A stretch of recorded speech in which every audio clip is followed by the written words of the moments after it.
Sebenarnya saya tidak mau ngomong soal ini, tapi mau tidak mau saya harus bicara, gitu ya. Dibilang dari majelis Rasulullah belum ada yang bicara, jadi saya bicara. Jadi anak-anakku sekalian, ada seorang ulama besar yang hidup lebih kurang sekitar 1000 tahun yang lalu, yaitu Al-Imam Ahmad bin Isa, atau dikenal dengan Al-Imam Ahmad Al-Muhajir, atau dikenal dengan Al-Muhajir ilallah. Beliau itu lahir sekitar tahun 260 atau 265 Hijrah dan wafat sekitar tahun 345 Hijrah. Kalau sekarang 1445 berarti sudah lebih dari 1000 tahun yang lalu. Akhlak ulama 1000 tahun yang lalu itu jauh dengan orang-orang saat ini. Ibadah mereka, waraknya mereka, zuhudnya mereka, khusyuknya mereka, takutnya mereka sama Allah Subhanahu wa ta'ala itu jauh-jauh dengan apa yang kita alami saat ini di zaman ini. Jauh sekali. Al-Imam Ahmad bin Isa itu adalah keturunan keempat dari Al-Imam Ja'far As-Sadiq rahimahullah ta'ala anhu. Ya, jadi Ahmad Al-Muhajir bin Isa Ar-Rumi bin Muhammad Al-Bagir bin Ja'far As-Sadiq. Dan Imam Ahmad Al-Muhajir atau Ahmad bin Isa ini adalah keturunan ke-8 dari Al-Imam Ali bin Abi Talib karramallahu wajhah wa Sayyidatuna Fatimah Az-Zahra binti Rasulillah sallallahu alaihi wasallam. Kalau ditarik sampai kepada Nabi Muhammad sallallahu alaihi wasallam, beliau adalah keturunan ke-9, masih dekat dengan Rasulullah sallallahu alaihi wasallam. Beliau hidup 1000 tahun yang lalu. Beliau asalnya tinggal di Basrah dengan segala macam kenikmatan kekayaan. Lalu beliau meninggalkan itu semua untuk dakwah di jalan Allah melalui jalan ribuan kilometer dari Basrah di Irak sampai ke Makkah, ke Madinah dulu, tinggal setahun di Madinah dekat dengan buyut beliau yaitu Nabi Muhammad sallallahu alaihi wasallam. Lalu kemudian beliau ke Makkah, setelah itu untuk haji, lalu melanjutkan perjalanan ribuan kilometer ke Yaman, Dau'an, daerah yang kering jauh dengan Basrah, yang penuh dengan sungai, penuh dengan pohon-pohon, dengan tumbuhan, dengan segala macam.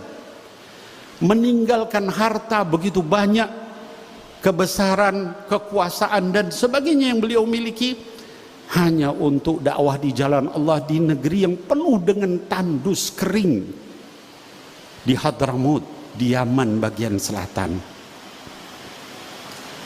Al-Imam Ahmad rahimahullahu ta'ala punya anak namanya Sayyidina Ubaidillah bin Ahmad bin Isa.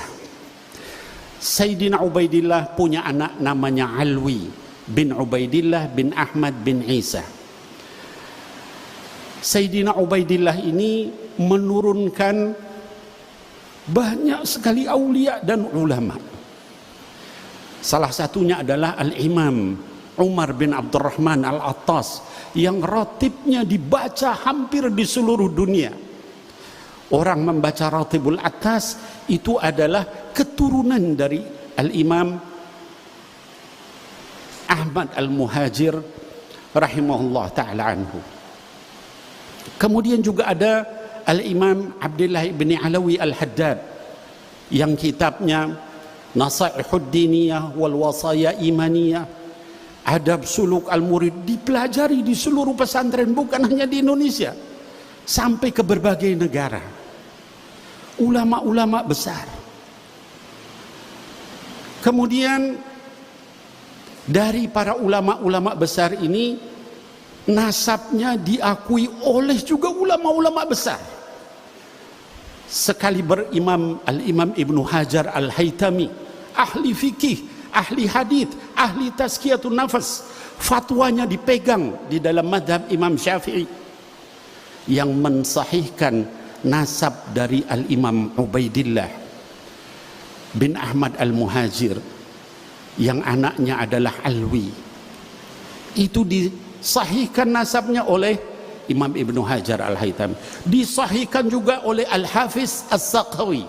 Al-Hafiz As-Sakhawi ini adalah ahli hadis. Kalau kita di sekarang orang dibilang hafiz hadis, paling hafiz berapa hadis?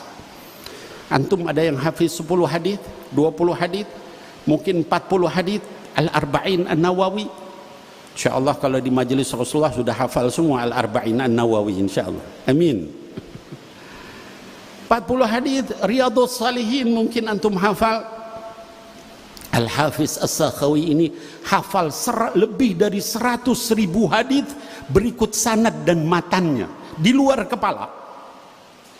Kalau kita nyebut hadis itu, misalnya Sayyidina Umar ibn al-Khattab, an Umar ibn al-Khattab radhiyallahu an Rasulillah sallallahu alaihi wasallam qala innamal a'mal binniyat. Kita begitu kalau nyebut hadis.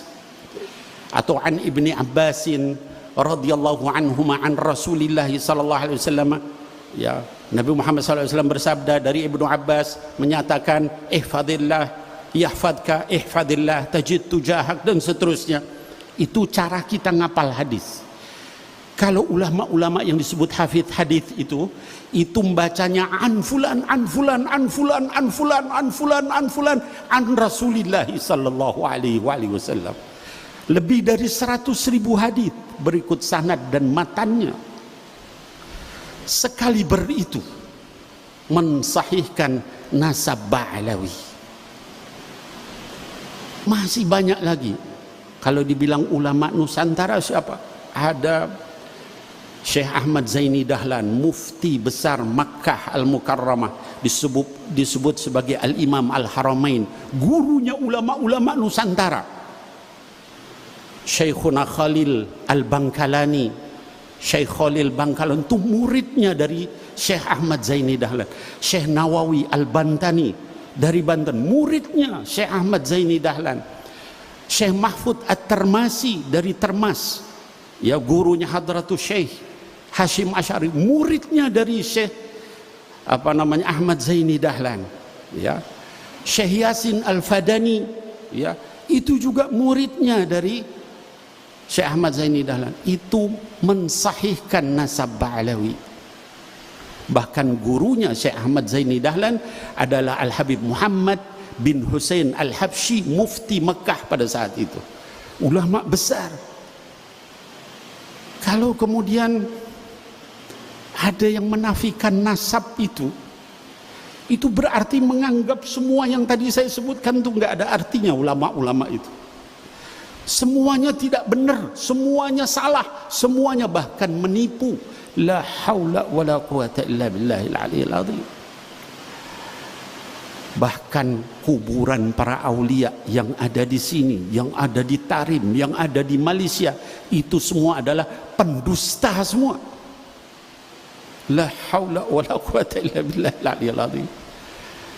Jadi anak-anakku sekalian, fitnah akhir zaman, ya, ini bukan masalah kecil, ya.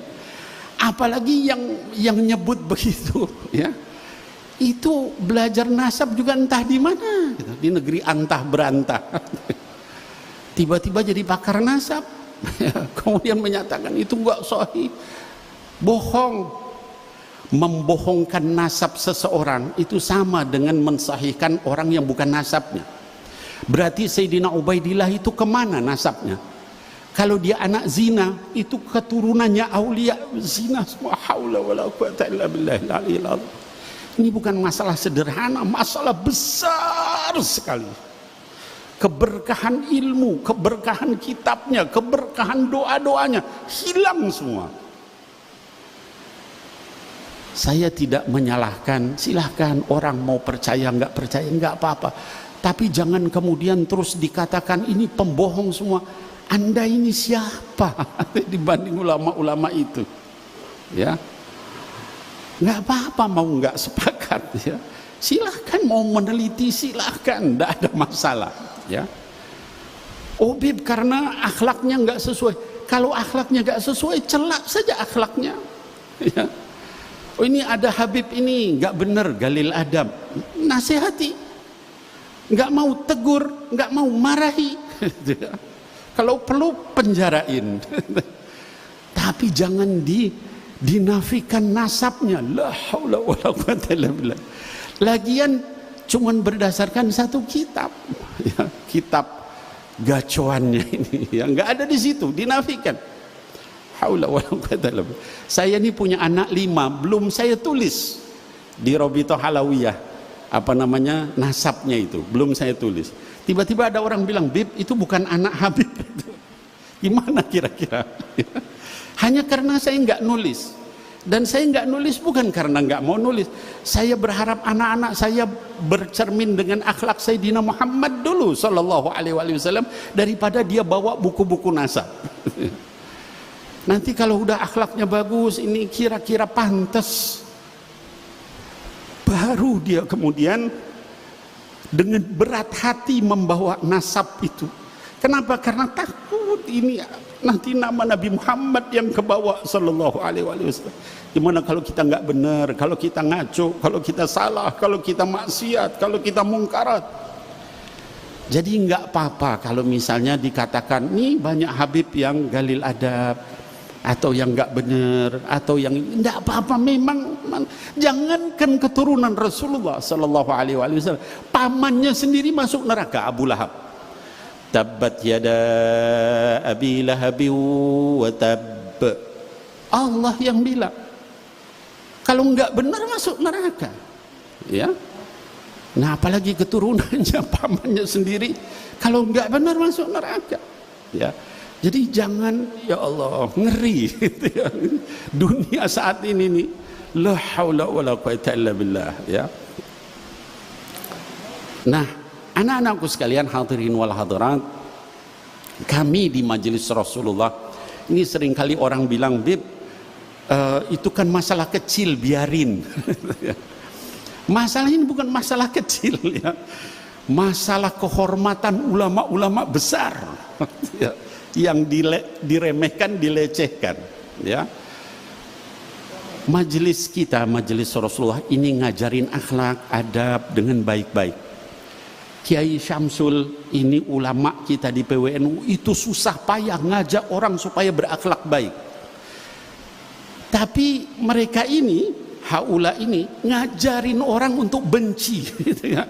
Nyaci maki orang lain. La haula wala quwwata illa billah. Saya ini anak-anakku sekalian, alhamdulillah dengan izin Allah, sampai umur saya sekarang 57 tahun, hampir 60. Saya rasanya belum pernah nyaci maki orang dengan nama binatang. Tapi sekarang di Instagram saya, di Facebook saya, orang menyatakan, hei keturunan anjing, hei keturunan babi, kata begitu. La haula wala quwwata illa billah. Saya sih tidak masalah dibegitukan. Alhamdulillah, apa taghfir adzunub tarfa' derajat, ya. Diampuni dosa-dosa saya, diangkat derajat. Tapi itu kalau ada yang begitu langsung saya hapus, saya blokir. Kenapa? Takutnya jamaah yang marah, bukan saya gitu. Terus jadi konflik horizontal. Ini menyebarkan kebencian kemana-mana, ya. Sampai anak buahnya segitunya. Kalaupun kita ada seorang koruptor, ya, ngemaling uang negara berapa triliun, pantas nggak kalau kita bilang, hei keturunan babi kamu atau anjing? Dia kan punya bapak, punya nenek, punya kakek. La haula wala quwwata illa billah. Koruptor, pencuri, pemabok aja nggak pantas dibilang keturunan babi, keturunan anjing. Ini mereka begitu, ya. Saya pribadi alhamdulillah, ya, ini pahala yang nggak mengandung ria, tidak ditunggu-tunggu, datang sendiri ngampunin saya, alhamdulillah, alhamdulillah. Tapi yang saya takut itu nggak semuanya bisa begitu, ya. Ada orang yang dibilang keturunan babi marah, ya. Kalau nanti dibacok jadi apa? Kan jadi kacau ini, ya. Terus kemudian dilaporkan, ini pembohong Robito, ya. Mau dilaporkan ke polisi. Berarti ini bukan orang ikhlas mencari ilmu ini, ya. memang ada pesanan di belakang itu untuk menghancurkan umat Islam, ya. Jadi ala kulli hal, ini akhir zaman. Saya ini sebenarnya nggak mau ngomong begini gitu ya. Udahlah biarin saya bilang. Tapi orang pada bilang, "Bib, kenapa di majelis Rasulullah nggak dijelasin soal begini?" Ya, saya nyampaikan begini juga nanti diputar lagi sama mereka itu ya, dibulak-balik ya. Jadi saran saya nggak usah didengerin yang begitu. Itu ngotorin hati, nyakitin hati. Bandingkan ulama 1000 tahun yang lalu dengan sekarang. Mereka difitnah, mereka pembohong. La haula wala quwwata illa billah. Orang di zaman itu tuh, kalau misalnya dia nemu sorban di jalan, nggak berani dia ambil, dia cari sampai ketemu orangnya, walaupun bertahun-tahun. Itu orang zaman itu. Dibilang malsu nasab. La haula wala quwwata illa billah. Wa ulama yang tadi saya sebutkan segitu banyak, berarti semuanya bahlul gitu. Nggak ngerti nasab. Haji. Dan nasab Ba'alawi itu disahihkan oleh semua lembaga nasab di dunia. Kecuali mereka ini ya. Tiba-tiba nongol aja, ngol. Kayak ongol-ongol. Terus wah mengkader segala macam. Dari mana itu uangnya? Bisa mengkader begitu ya. Sebarkan di televisi di mana ya. Yang jadi korban bukan habaib aja. Ini Kiai Syamsul jadi korban juga beliau ya. Bahkan Rois Am PBNU Kiai Miftahul Akhyar dicaci maki sama mereka ya. Kemudian juga Gus Yahya ketum PBNU dicaci maki, ganti katanya ya. Ini khawarij yang begini ini ya. Jadi anak-anakku sekalian, jangan didengarkan, jangan diikuti ya. Fitnah akhir zaman. Kita lebih taslim kepada para ulama-ulama yang menghafal itu sampai lebih dari 100.000 hadis itu betul-betul mereka mutqin, bukan hafidhul Quran, hafidhul hadis, lebih dari 100.000 hadis ya. Ulama-ulama Nusantara yang sejak dulu yang luar biasa keilmuannya ya. Dibanding orang yang ya begitulah ya. Kita doakan mudah-mudahan mereka dapat hidayah, amin ya Allah ya rabbal alamin. Diberikan taufik oleh Allah Subhanahu wa taala, amin ya Allah ya rabbal alamin. Jangan dibalas dengan keburukan. Kita doakan semoga mereka mendapatkan taufik wal hidayah oleh Allah Subhanahu wa taala, amin ya Allah ya rabbal alamin. Hadirin wal hadirat, kita masih ada tamu, juga masih ada Ustadz Ridha. Nah, kita berikan kesempatan, saya enggak panjang lebar. Wal afu minkum. Billahi taufiq wal hidayah. Assalamualaikum warahmatullahi wabarakatuh.